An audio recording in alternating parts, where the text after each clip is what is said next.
Welcome to Politics Done Right. Good morning, Houston.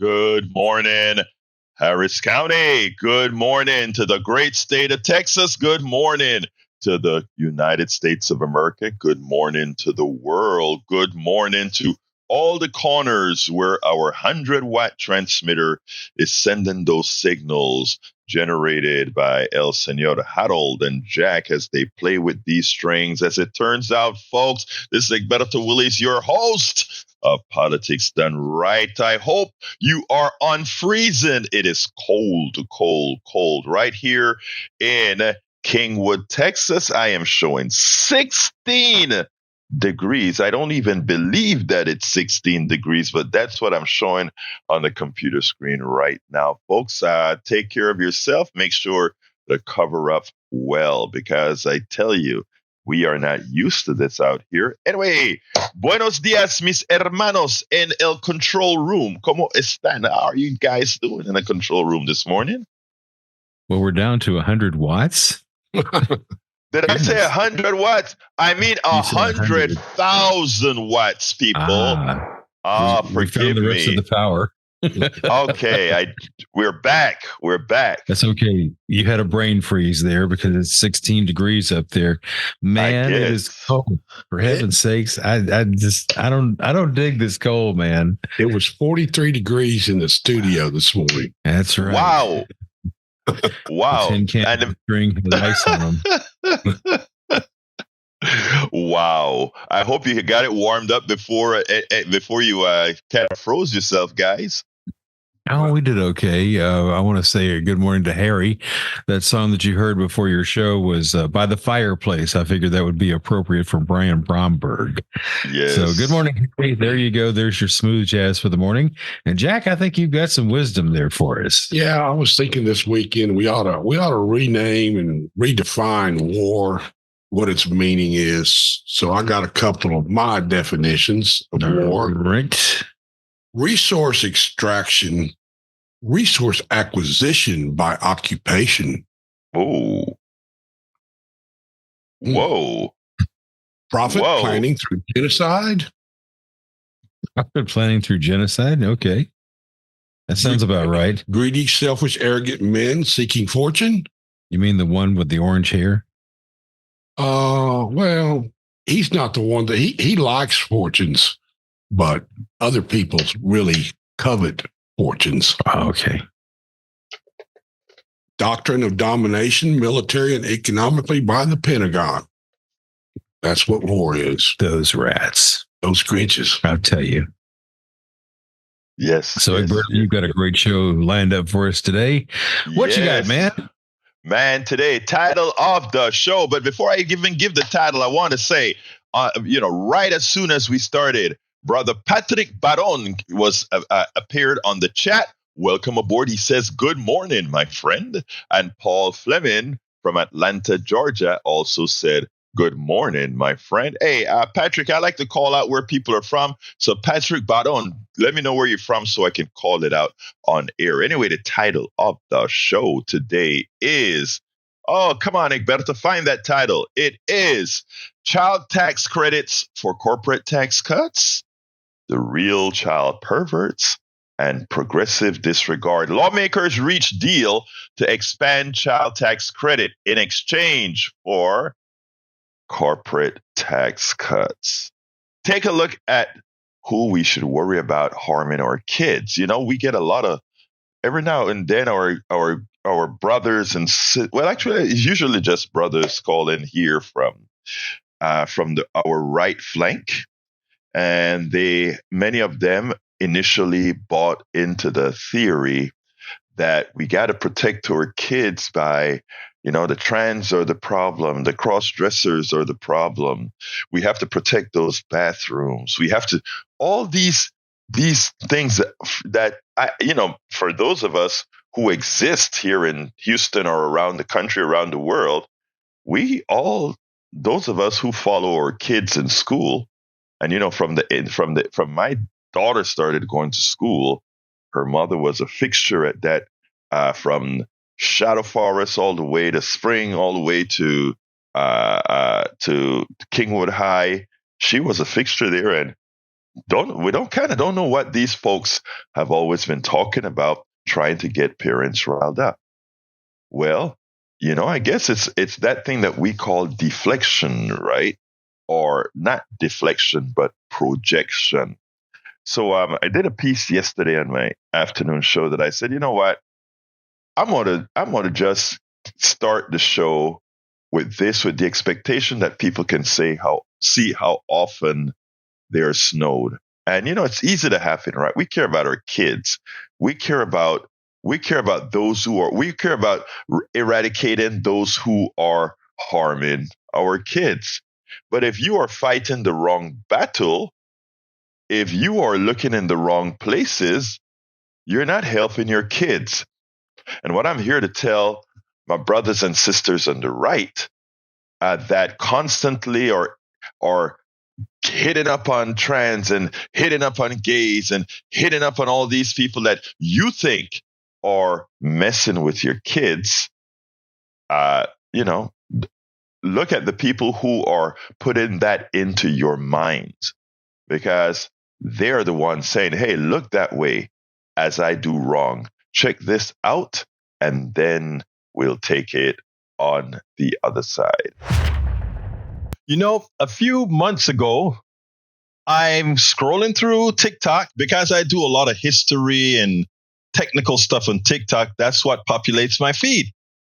And a lawyer, Kristen Browdy, she popped up on my on my screen, and it turns out that she started to run a database collecting all the news from 50 states, from all the states in the country, to determine which particular group of people are really bad for children, sexually assaulting children, et cetera, et cetera, et cetera. And as you know, right now, the right wing consistently would have you believe that left-wing folks, the liberals, the progressives, they're perverts, and that we have to be careful with our children. We have to be careful with the books that these liberals have them read and all of that. Of course, recently, all that we've been finding is if you take a look at the chairman of the Republican Party in Florida, turns out that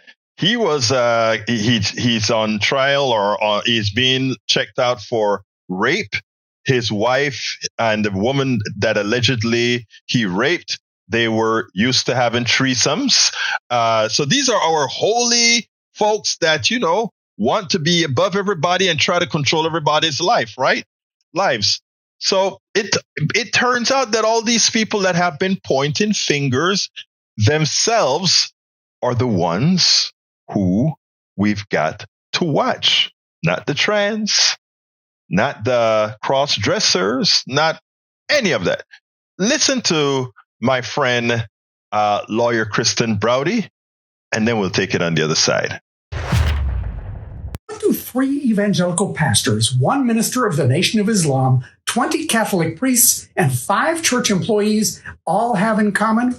Well, if you're seeing me, you probably guessed it. They're all new names on the list of people who've made the news for sex crimes with children as victims. The first full week of the year adds 225 names. Our total is now 6,368 since mid-February of last year. If you're looking for actual groomers and pedophiles because some politician told you who they are, in the 47 weeks that I've been tracking these cases, 61 politicians have made the list. 3/4 of them, Republicans. They love to accuse drag queens and transgender people, but you know who isn't on the list? A drag queen. Not a single one. And of the 6,368 cases, only 4, 6/100% have been transgender. And if you're asking, why pick on Republicans? 9 of the 10 states with the highest incidence per capita in our database are controlled top to bottom by Republicans. We did get some stunning numbers from one of those states, West Virginia. That's the state that ranks 5th worst in the nation in our per capita rankings. The West Virginia Child Advocacy Network says in the year between June of 2022 and June of 2023, it provided services to over 2,700 victims of child sex abuse. And that organization serves only 46 of the 55 counties in West Virginia. In 1 year, they had 2,700 victims from only a part of that one Republican-controlled state. And not one was a drag queen, not one transgender. So Republicans and anyone else who actually cares about kids or this problem, who is it that you're passing laws against? You can check the data. You can run through it yourself, sort it any way you like. It's all available for you to download at whoismakingnews.com. Now, hear ye, hear ye. Remember this, because this is actually pretty important. This woman who went ahead and find all this data, she made sure to document it, database it, and give you the option to sort it, review it, and do it in whatever fashion you want, just to prove that it's accurate. So go to her site, who'smakingnews.com, and take a look at all the database of all the offenders that we have. And make sure, as you do that, every single time a Republican tries to tell you we have to pass laws against trans, we have to pass laws against cross-dressers, we have to ban books or whatever, remind them that maybe the reason they want all these bans, etc., is not to protect their people against the progressives like myself and others, but to protect them against themselves. That's what it seems like. So says the data. So, folks, it's important, again, a lot of times we work on emotions and not on facts, and facts are not a sexy thing to tell. So it is important as we tell the stories of truth. It's important as we inform all our brothers and sisters, both on the left, right, middle, and everywhere else, that we put all this data not just as statistics, but as how it affects your family, your friends' families, your state's families, etc. Why? Because that is something everybody can grasp non-ideologically. But the reason I started with this again is to just show how the narrative from the right-wing narrative, it's really a false narrative. And while certain false narratives, you can just throw your hands up in the air and say, who cares? But this one actually harms children because it takes the eye off the ball. It is like it's like putting away somebody for murder who isn't actually the murderer. It actually means the murderer gets off and is able to continue what they naturally feel like doing or does, murdering, while we put away that which isn't the problem. And there's so much of that we do because of misinformation. I mean, I want to tie into what Paul Fleming has to say in a minute, but we want to say Patrick Baron is from New Hampshire, but as he says, his words, I'm living here in 3 free fascist state of Florida. I'm in North Fort Myers. Well, thank you for checking out our show. And as you live in Florida, go ahead and tell folks, hey, I found this great radio station, KPFT, in Texas. That really, imagine from Texas, that other big, bad red state that's out here, that's out giving us good stuff and keeping us well informed. Anyway, Paul Fleming said the following. The American oil, and by the way, folks, before I talk about Paul, 713-526-5738. I take calls right through the confounded show, okay?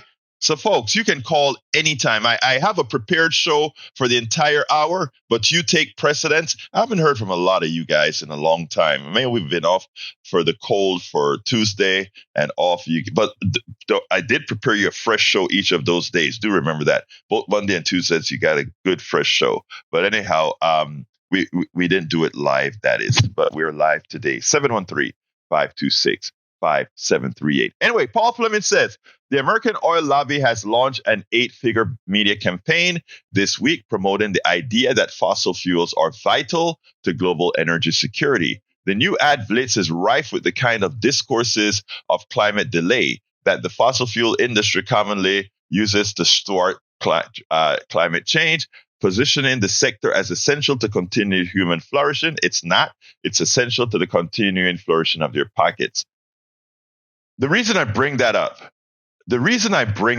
it's important because, I'm reading what Brother Paul Fleming has just stated there.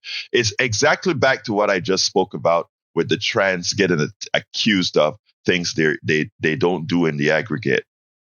I have people in our chat many times malign electric cars. Well, it takes mining lithium for the electric batteries is bad for the environment, true, but in the aggregate, it's not as bad as a car burning petroleum for 10 years, right? Because you get that battery, the battery lasts you for 7 years, and during that time, we find ways to mitigate the lithium into reusing, etc. But we'd have these companies misdirect for profit. I've been watching some commercials. This is one that really got to me. There's one that is telling folks that cholesterol is on the rise. I don't know if that's true or not, but they're giving you the impression that cholesterol is on the rise.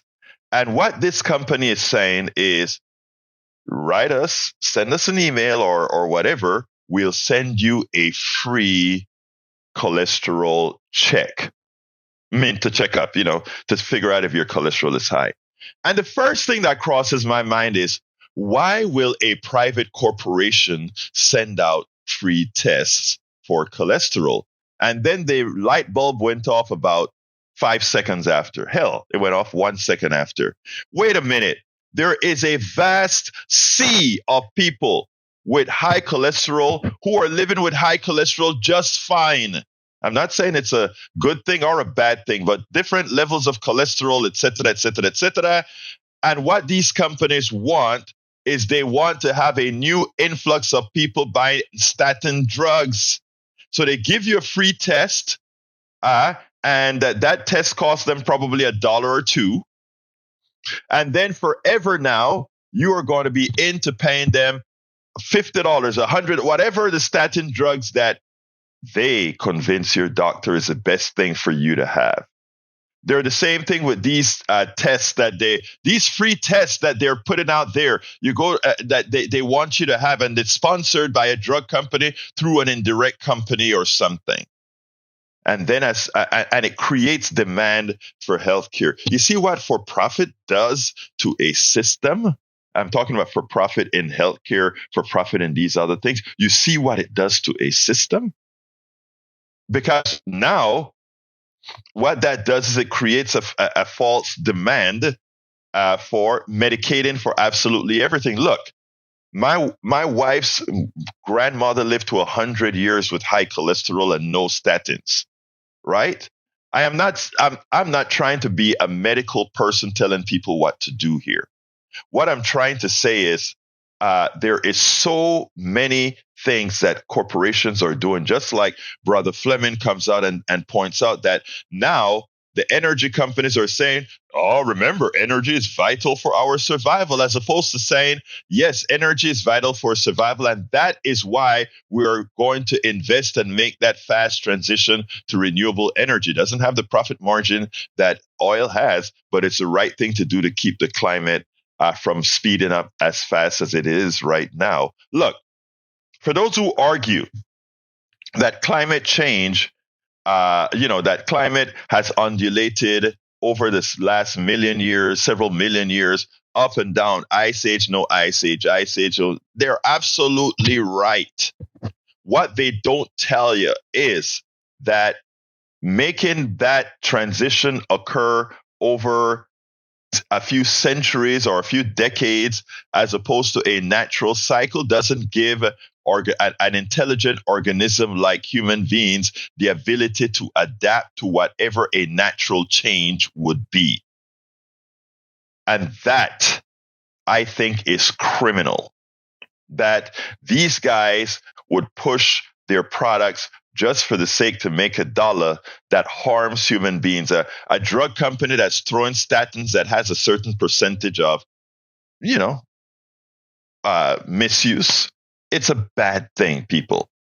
We have to learn as a society that in a capitalist society where healthcare is within the capitalist domain and other areas that don't belong within the capitalist domain, their main act is to enrich shareholders and executive bonuses, not your health.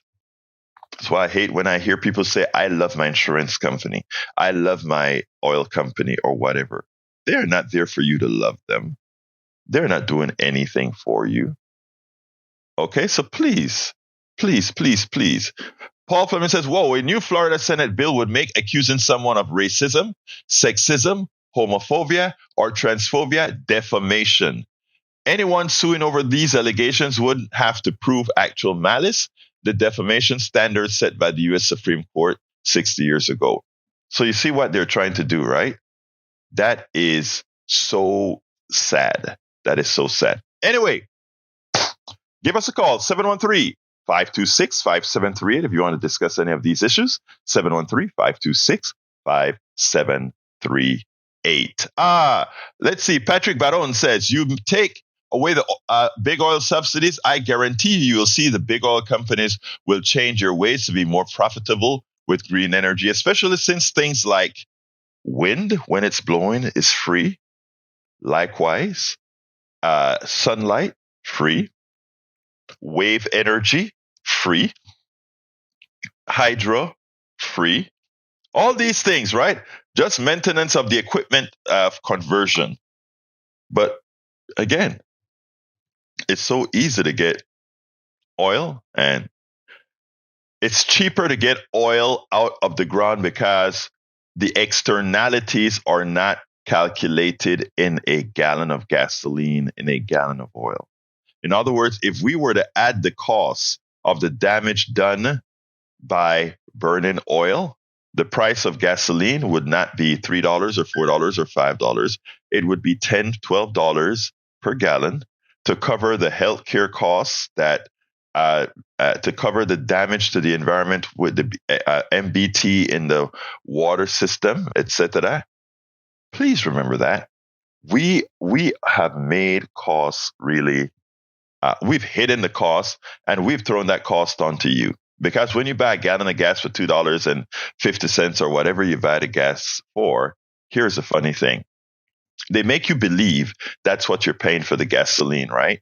But when your kid gets brain cancer from the MBTF in the soil, or when you get emphysema for living around the oil factories, or when you get all these diseases that are hydrocarbon related, you pay for it because you pay your own insurance. The cost of the gas doesn't take care of giving you health care to cover what that product has done to you, right?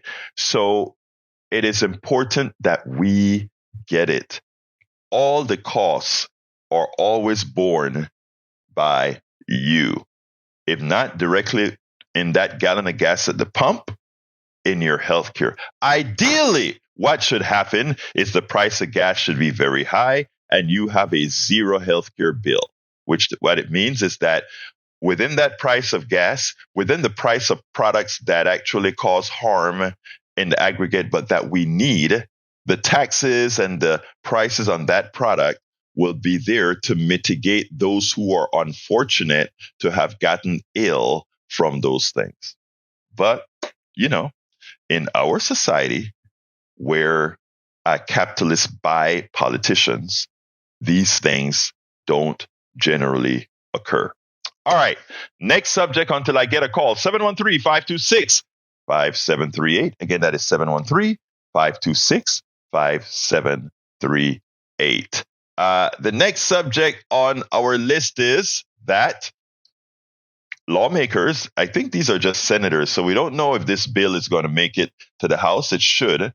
We don't know if they're going to pass it. If they bring it to the floor, it'll pass because you'll get 3 or 4 Republicans voting for it and all the Democrats voting for it, even as they have to swallow a poison pill. I want to start. Lawmakers Reach Deal. This is from Common Dreams. Lawmakers reach deal to expand child tax credit in exchange for corporate tax cuts. Child poverty is a problem. Corporations paying too much in taxes is not. Just that headline drives me crazy.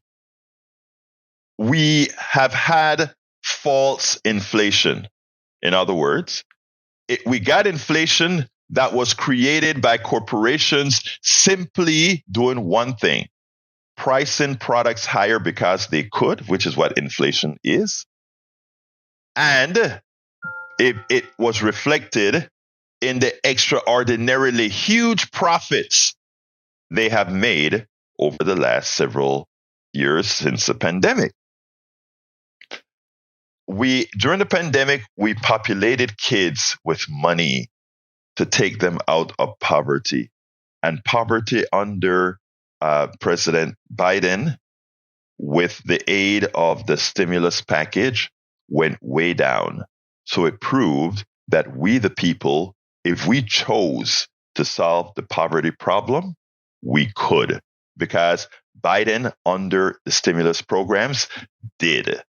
And this wasn't just free giveaways. This was aiding working families as well. All right? Now, but corporations made a killing. But what did their appendage do in Congress? Their appendage said, well, if you want to, and by the way, that stuff it terminated in 2021. Now, these people say, in 22, these people say now, okay, if you want to go help those poor people that we hate, even though most of these poor people live in our red states, you got to do something special. So they're saying spend more money, but in order for you to spend more money, you got to give corporations tax cuts. Oh, wow. So the corporations that made a killing by creating inflation and throwing it into their pockets and their shareholder pockets and the corporate executives' bonuses, now you want to give them more money. All right? And in exchange, you go ahead and give the poor kids a pittance, not what they got before, but a pittance. But we'll talk about that after I talk to Johnny and Augie. Come on in, Johnny.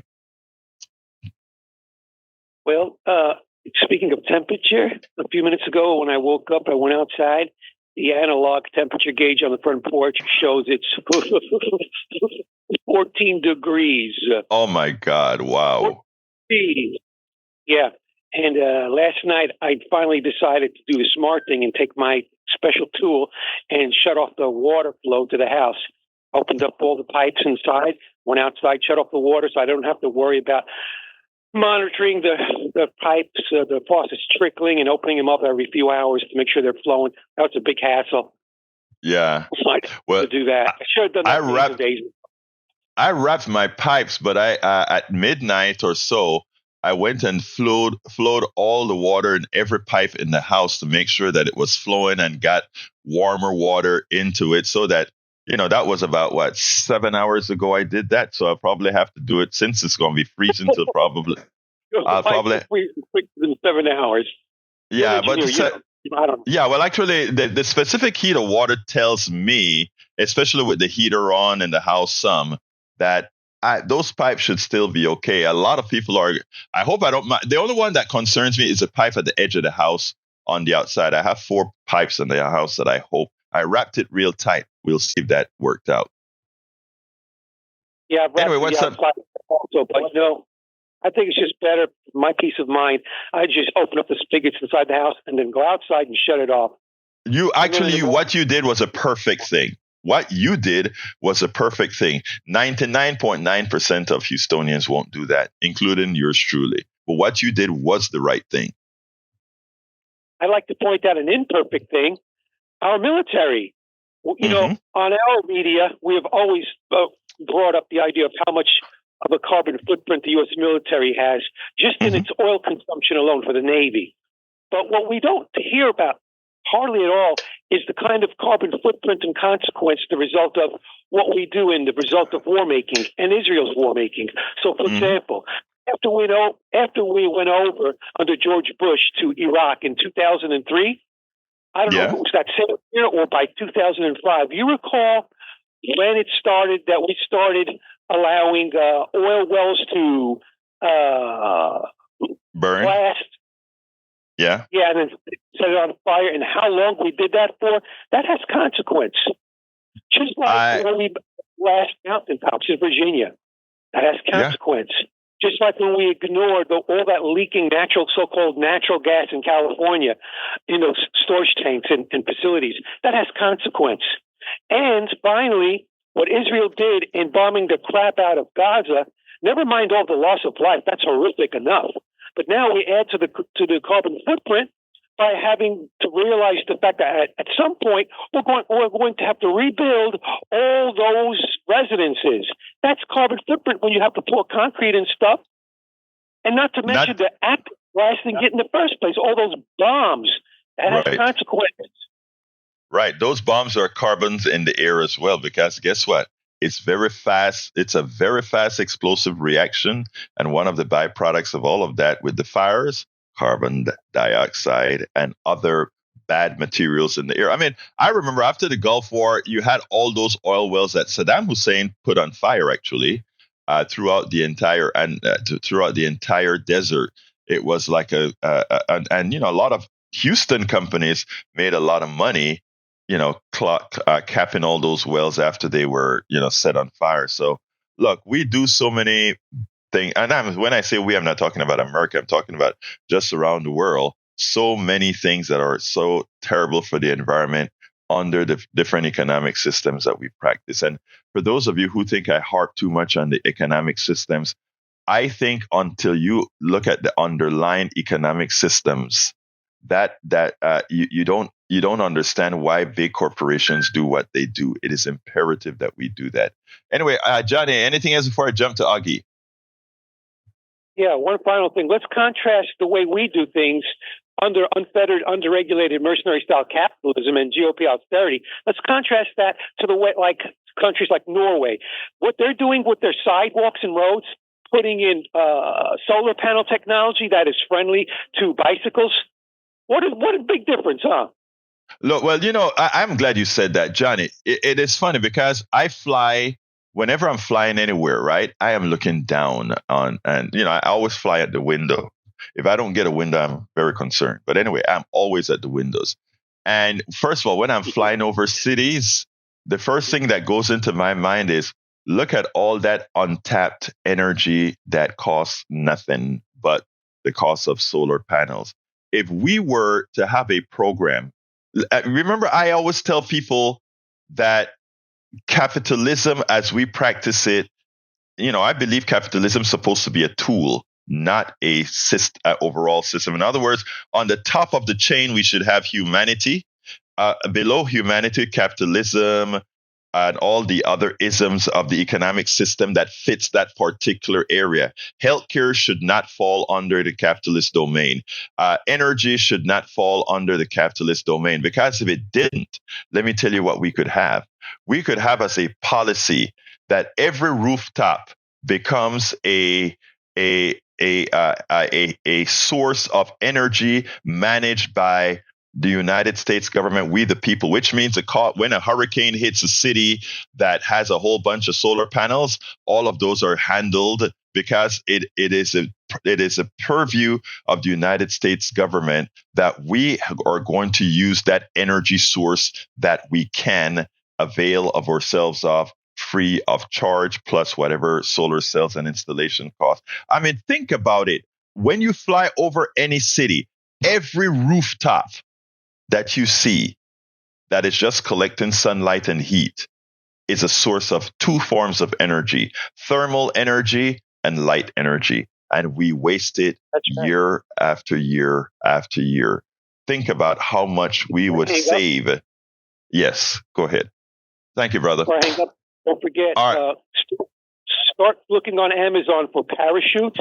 Get yourself a good parachute that you can wear under your clothes the next time you fly near the seat of an aircraft, near the window seat of an aircraft. Yeah, those Boeing 737 version 9 is a problem, huh? There's this thing on TV. I don't know if you know it. It's called Airline Disasters. Yeah, I watch it every day. Oh yeah, I love it. How they investigate, how the NTSB investigates, and other investigative bodies in other countries, how they investigate these airplane crashes, and it is unbelievable. It is a horror show, and it's educational. Yes, thank you very much, brother. You have a good one, Johnny. Have a good one. Hey, folks, the telephone number is 713-526-5738. Again, 713-526-5738. Eric Hayes just put something that in the chat. He says, Egberto, you can't mandate solar companies. Some company will have a monopoly. Egberto using... So, again, here is your problem. You continuously think through the capitalist mindset. Look at what you said. He said, Egberto, you can't mandate solar companies otherwise solar companies will have a monopoly. No, you missed my point. You are limiting what's best for us to pass it through a capitalist structure. I'm saying government will handle energy. And therefore, we don't worry about there won't be no solar monopoly or anything like that. We are the ones generating the power. We, the people, generating the power. There's no monopoly that has anything to do with it. Go ahead, Augie. Come on in, my brother. How are you doing this morning? Oops. Augie, come on in. You're on now. Okay. Well, I'm just trying to stay warm out here, like everybody else. But I hear you. I was thinking about February 21 when you're talking about the gas companies. It was gas and oil that failed us, but it was wind and solar that saved the people west of 35. They didn't have the failures that we did because gas and oil wasn't able to power our electrical grid. But I was really calling you about the politics of banning books, like they're banning dictionaries because some of the words they might have in the dictionary. But they're not banning the Bible, which is even worse. And it's even worse than banning. But, oh, no, better not ban the Bible. But we're going to ban the dictionary. But that thing about energy, yeah. When I worked at the BP plant in Texas City, there were streets and blocks of homes, empty homes, because of the contamination from the plant. Yeah. But people don't see that here. And when they're talking about the capitalist system, I was thinking about hearing Milton Friedman one time, a big proponent of capitalism. He says capitalism isn't meant to help the people. It's meant to help the capitalist. The capitalists don't have to worry about the social cost of harming the folks. All it is care for the shareholders and the executives making the money. Like people complain about the products made from China. Well, the reason we got so many products from China is because of Walmart. Grandpa Walton went to China, and China was having trouble getting distribution in the United States. And Grandpa Walton said, well, I'll be distributor in the United States. So that's how we started having all these products made from China, because of Walmart. If you look in there, there's a lot of stuff made from China. Even some of the things that are labeled made in America were made in China. And the Trump banners for his election, they're made in China. Made in China. Too. Yeah. That's funny, isn't it? Yeah. Yeah. I mean, look, Augie, it is an utter mess. You know, I mean, the hypocrisy of the leaders of our economic system is astounding. Again, they would have the people that are defending the system, right, are the ones the system is screwing the most. I mean, Bruce type on our chat, and our chat is real active. I got to go ahead and put some answer NOD NRV on and in a minute. I'm going to answer you in a minute with some of the things that you're putting out, my brother. But anyway, he called and he said, did you know that right now, with all this cold that's going on, there are rolling blackouts in rural areas? And I haven't confirmed this other than finding out that there were some shutoffs in rural areas of electricity for some time yesterday. Okay, so he reported that to me yesterday, Bruce did. But isn't it ironic that the places that you will find a lot of the shutoffs of electricity is a conglomeration of rural areas, as opposed to the cities here in Texas that would actually report grid is under stress. We're starting to cut power in these areas. So that's not going to make, if Timbuktu, Texas loses power, if Timbuktu 1, 2, 3, 4, 5, 6, 7, 8, 9, 10 scattered around Texas loses power, nobody's going to really notice the rural areas, right? Everybody forgets about the rural areas until they want their vote. At least the Republicans try to get their votes, but the Republicans screw them. The Democrats don't even try to get their votes. And at the same time, the Democrats do good by them. It's amazing. It is utterly amazing that these rolling blackouts, if what was reported is correct, wouldn't have affected here in Kingwood and Houston and these areas, but our brothers and sisters in rural areas who vote for the people who screwed up our grid, they pay the price. Wow. But anyhow, Augie, thank you. Anything? Go ahead. Yeah, it's funny how rural areas now are heavily Republican when it used to be heavily Democrat. And the reason they were heavily Democrat is because FDR brought electricity to the rural areas that never had electricity at all before. And when they first got electricity, they were strongly Democrat. But now they're strongly Republican, and they don't know how the Republicans are harming them. But that is a fault, in my opinion, of Democrats. I think Democrats I think everybody take the rural needs for granted, in my opinion. I think they take rural needs for granted, and I think we need to be engaged. I love what Crystal Ball and other few people that do what I'm doing here have done, and that is highlighting places like West Virginia and all these other areas that says, you know what, we need to actually they get most of the benefits when we have programs for the poor, food stamps, all that kind of stuff. They get most of the benefits, right? But we don't go ahead and go out there and talk to these people, touch on these people, hug on these people, because, well, we have horrendous, in my opinion, advisors making a lot of money, but not knowing who they're there for. Anyhow, you got to go. So give me a quick 5 seconds. Well, there's a book I read called Deer Hunting with Jesus. And that's the author lived in a rural area, I think West Virginia. Mm-hmm. But he moved out and did well in California. In fact, he has a home in South America and a home in California. But he thought he'd go visit his old high school buddies, see how they're doing in West Virginia. And the reason it's called Deer Hunting with Jesus is because they rely on hunting to provide food because they can't afford to buy the food. There you go. And then they buy the Bible. And but they're all the job that they're looking forward to is getting a job at Walmart, which is destroying the business of small businesses there. It's amazing. Look, Augie, thank you for all your words, brother. Let's go to Peter.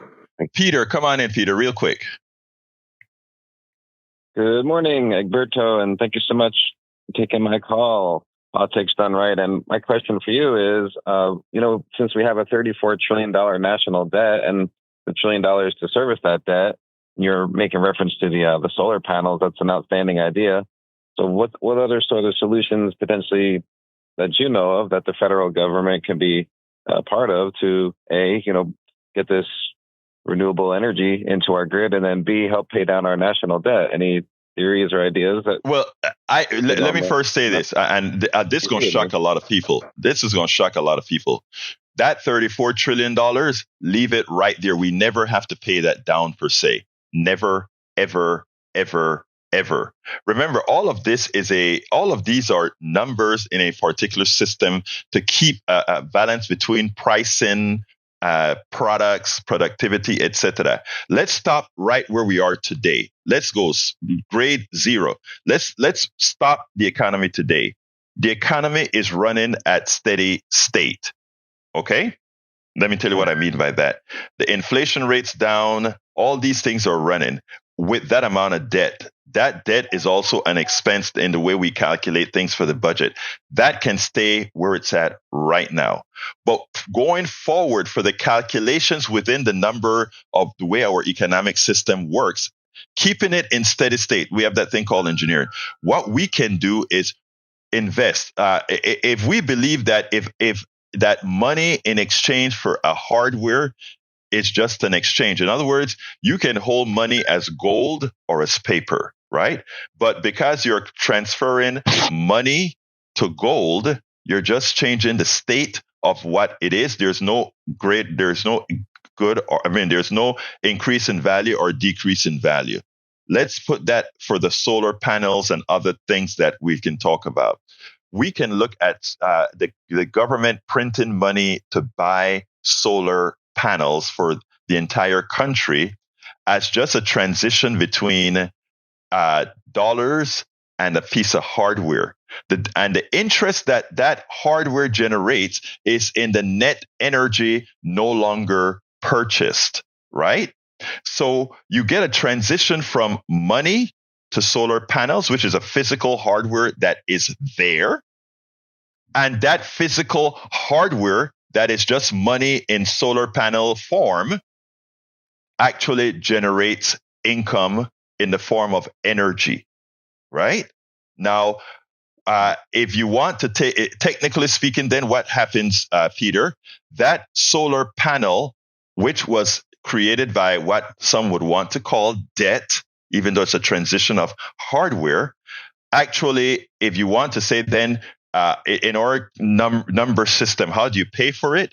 The net income generated from the sale of that low cost energy would be the interest paid on that debt. I mean, if we wanted to honestly look at how an economy could work, it's not hard at all. But in the current system controlled by a few people who doesn't want benefits to accrue to all, but to a few, those forms of thinking outside of the box is not actually allowed. So again, I have to give you an example. If I look at you and I told you, hey, John, you have $100. You give me that $100, I give you gold.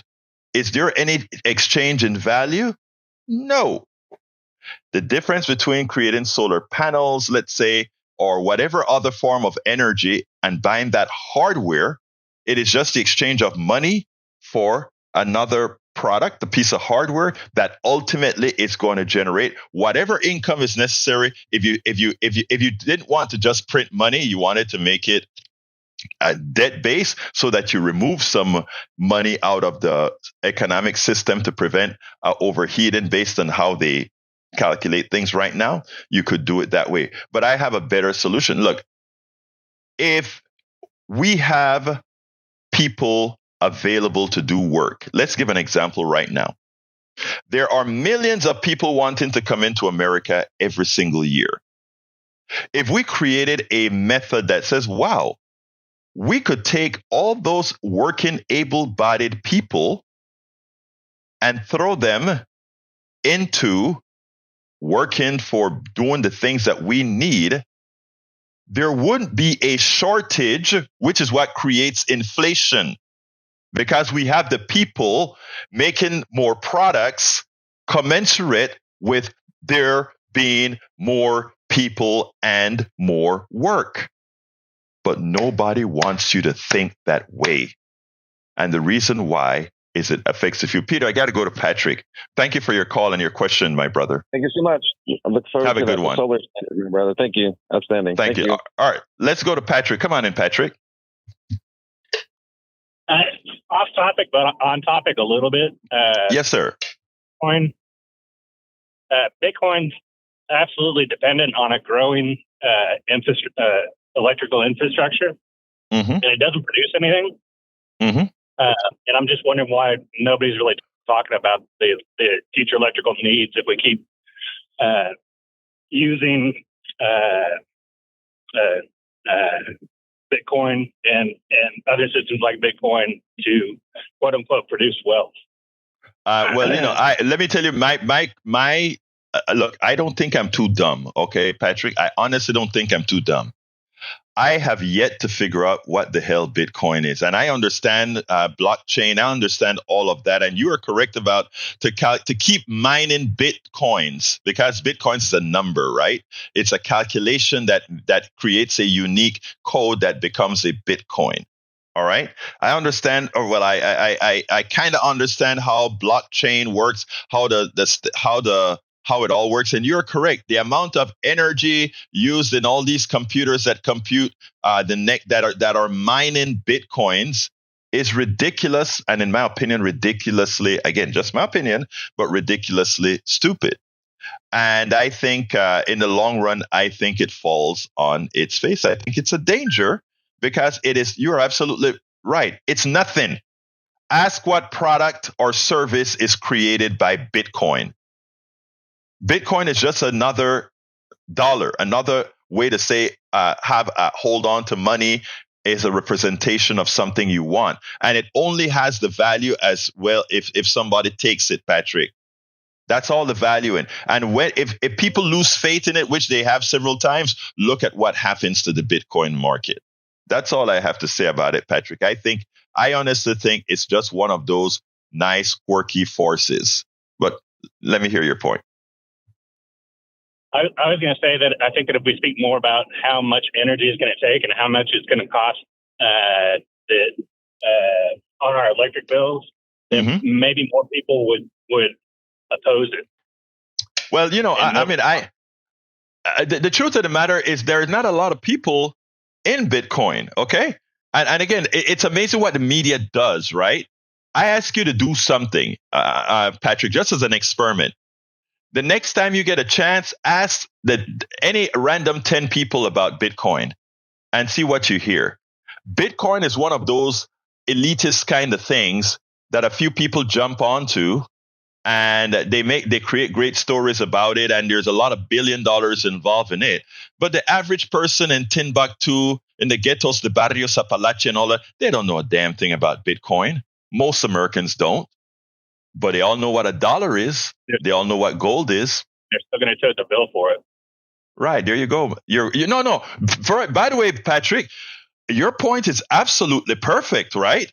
Because we are subsidizing those people who are playing around with this false kind of money. We are subsidizing it. You are correct, sir. But, we get excited about it because everybody thinks it's an opportunity. So right. We'll subsidize the guy that doesn't need subsidized so that he can make a larger pile of money. But then we get upset when somebody goes to the store and uses a food stamp. It's ridiculous. Thank you, Patrick. Who the hell are you, Patrick? You are a genius. Anyway, anything else, my brother? No, sir. Always good to talk to you. You have a wonderful day, Patrick. Anyway, folks, let's see. Wow, time went it kind of flew today. Anyway, let me just say this, because I was going to read you part of the article from Common Dreams, but let me just tell you the gist of it. The gist of it is Democrats had to bribe, or rather, I shouldn't put it that way. The Republican senators extorted corporate tax cuts from Democrats in order to give poor people, our most needy, some sort of help in their poverty. Remember that. Republicans extorted tax cuts. Why don't they extort things that their people need in rural areas? Why don't they extort for a hospital? Why don't they extort for giving health care? They don't.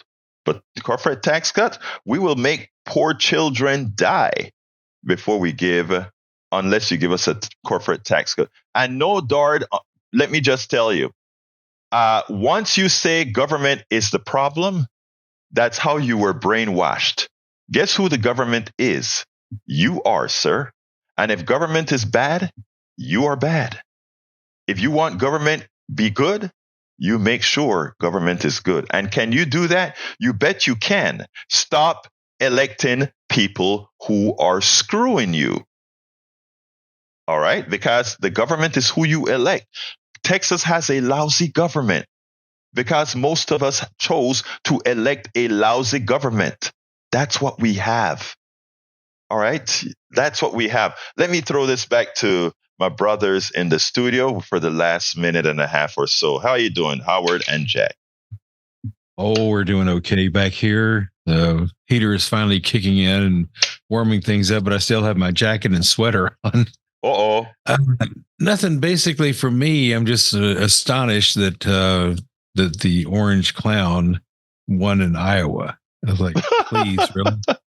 Is there? Yes. Come on, man. What is wrong with you people? Anyway, that's all I got to say. And Jack, I think, has some closing wisdom here. Yeah, I was going to say they're not going to rebuild Gaza. They're going to drill in it some of that resource acquisition by occupation. You know, I agree with you, Jack. And, you know, it is something that we better look. I had another piece with Joanne Reid and Governor Pritzker of that I probably play that tomorrow, because you are absolutely right. People need to start listening to folks who understand what's going on. Anyway, we're out of time. I want to thank all my callers. I want to thank all my listeners. I want to thank Howard and Jack raging that coal, coming into that coal station and making sure all these signals are sent appropriately. And thank you all. I love you all. Let's keep having the conversations. That's how we make a difference. My name is Egberto Willies. This is Politics Done Right. And you guys know how I end this, baby. I am what?